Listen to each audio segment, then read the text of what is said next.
तो भाई वॉर 2 का क्रेज अब बढ़ना शुरू हो गया है और वॉर 2 के लिए कहा जा रहा है कि ये फिल्म ऐसी है कि 1,000 करोड़ आराम से पार कर सकती है। अब सवाल यह है कि इस 1,000 करोड़ को पार करवाने में बड़ा रोल किसका रहेगा, ऋतिक रोशन का या जूनियर एनटीआर का। अभी जो ताज़ा ट्रेंड सोशल मीडिया पे अगर आप देखेंगे तो कहीं ना कहीं आपको दिखेगा साउथ के अंदर इसका क्रेज नॉर्थ से भी ज्यादा नजर आ रहा है। साउथ में बोले तो तेलुगु स्टेट्स में, जहां जूनियर एनटीआर की फैन फॉलोइंग जबरदस्त है, मास अपील है। उस मास अपील की वजह से साउथ से जो सपोर्ट मिलता हुआ फिल्म को लग रहा है पब्लिसिटी के अंदर, वो नॉर्थ से भी ज्यादा लग रहा है। और यही वजह है कि 1,000 करोड़ का आंकड़ा अब इतना मुश्किल नजर नहीं आ रहा है। अच्छा, इसके लिए अगर आपको डाटा देखना होगा तो चलिए पिछली फिल्म आई थी 2019 की, उससे एक बार कंपैरिजन कर लेते हैं। 2019 में जब फिल्म आई थी तो उस फिल्म ने करीब करीब 300 करोड़ से ऊपर का कारोबार किया था। एग्जैक्टली फिगर मैं आपको बताता हूँ। इंडिया नेट में 318 करोड़ का कारोबार था इंडिया नेट में, जिसमें पूरा इंडिया का मिला के था। और वर्ल्ड वाइड कलेक्शन की बात करें तो 471 करोड़ के आसपास का कारोबार था। उस बात को 5-6 साल हो गए, महंगाई से एडजस्ट करेंगे तो रकम और बढ़ेगी। लेकिन क्या ये आंकड़ा और बढ़ने वाला है, 1,000 करोड़ के पार जाएगा कि नहीं जाएगा? इसकी एक बहुत बड़ी वजह यह है कि साउथ से इसकी बार इसकी जो ओपनिंग होगी तेलुगु स्टेट से, वो और भी बम्पर होने वाली है। 90 करोड़ के राइट्स ऑलरेडी बेचे जा चुका है, जो पिछली बार नहीं था। तेलुगु स्टेट्स के लिए राइट बेचे गए हैं, जिसमें तेलुगु स्टेट सिर्फ दो स्टेट्स के लिए 90 करोड़ में राइट्स हैं, तेलुगु तमिल हिंदी तीनों के लिए। तो 90 करोड़ तो फिल्म ने ऑलरेडी जुटा ली हैं तेलुगु स्टेट से। अब वहां से कमाई कितनी बढ़ेगी वो एक पार्ट रहेगा। नंबर 2, तेलुगु स्टेट से जिस तरह के कलेक्शन की उम्मीद है, 90 करोड़ लगाया इसलिए क्योंकि वहां पे उम्मीद कर रहे हैं कि ये फिल्म एक महीने के अंदर अपना 200 करोड़ की कमाई सिर्फ तेलुगु स्टेट से कर सकती है। ये वजह है इस बार कि भैया इस बार आंकड़ा जो है और बढ़ने वाला है। अब बाकी बात करें, पिछली बार मैक्सिमम कमाई जो थी वो हिंदी बेल्ट से थी। 318 में 303 करोड़ तो सिर्फ हिंदी बेल्ट से आए थे। तो अब पिछली बार वाले 300 करोड़ को अगर आप यहाँ कैलकुलेट करेंगे तो वो रकम थोड़ा और आपको बढ़ती हुई नजर आएगी।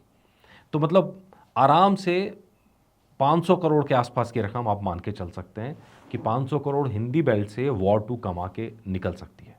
इसके अलावा वर्ल्ड वाइड के अंदर इस बार जैसी ओपनिंग होगी वो पिछली बार से भी बेहतर होगी। पिछली बार मैंने आपको डाटा बताया कि 96 करोड़ ओवरसीज से कमाए, तो इस बार लगभग लगभग इसको आप डबल मान लीजिए, क्योंकि जूनियर एनटीआर की पावर भी जुड़ गई है, ऋतिक रोशन की पावर ऑलरेडी मौजूद है। तो वॉर 2 इस बार मेगा, मतलब 1 स्टार नहीं 2 स्टार्स के बूते चल रही है।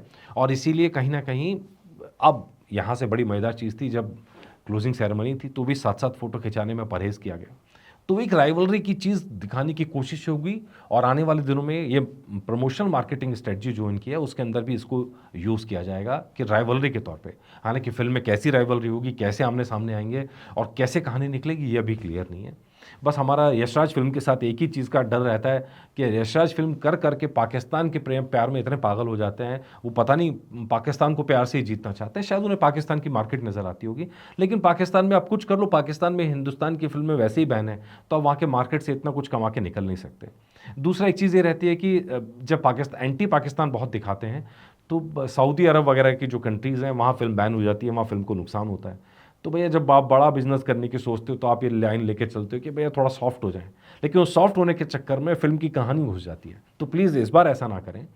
कहानी के अंदर बहुत पेच हैं, बहुत तरह के हैं। अब तो थाईलैंड मलेशिया कहाँ कहाँ से हो रहा है, तरह तरह के क्राइम बढ़ रहे हैं, तरह तरह की चीज़ें हो रही हैं। तो प्लीज़ ये बार बार रिक्वेस्ट है यशराज फिल्म से, ऐसी गलती फिर ना करें, वरना जो लोग हैं वो यही कहते हैं कि कल ही अनुराग ने हमारे कमेंट किया कि ये स्पाई यूनिवर्स नहीं आईएसआई यूनिवर्स है। तो प्लीज़ ऐसा नहीं है।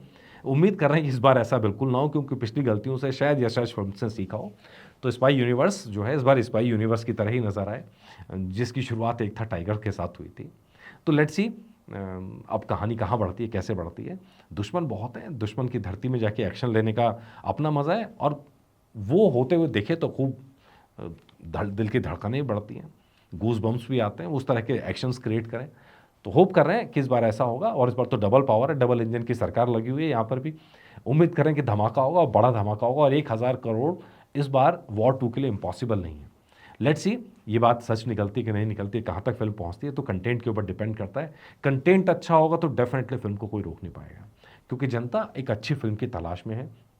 जुलाई जिस तरह खाली गया है तो लोग कहीं ना कहीं अपनी फिल्म चूज़ कर लेते हैं कि इस फिल्म को देखना है, इस फिल्म को नहीं देखना है। तो उम्मीद कर रहे हैं ये फिल्म धमाका करेगी और बड़ा धमाका करेगी। नमस्कार।